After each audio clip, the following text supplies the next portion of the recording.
Okay, here's a little FYI video.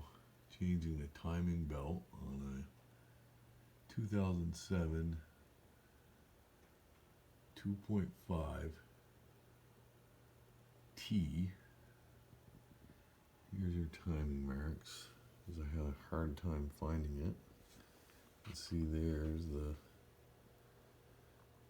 indicator on the block, indicator on the crank. You can see how they line up. And we know this belt is bad because look how loose it is.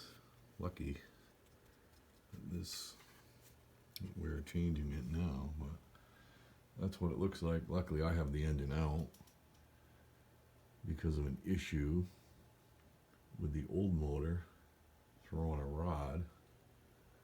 You can see the timing marks. This is how you want it.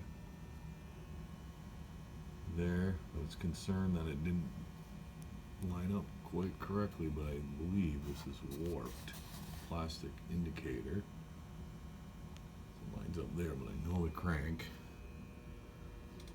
is lined up correctly. Again, there's the indicator on the block. There's the indicator on the crank. And you can see they are lined up correctly. Took a little bit to get it apart, but definitely got to do timing belt,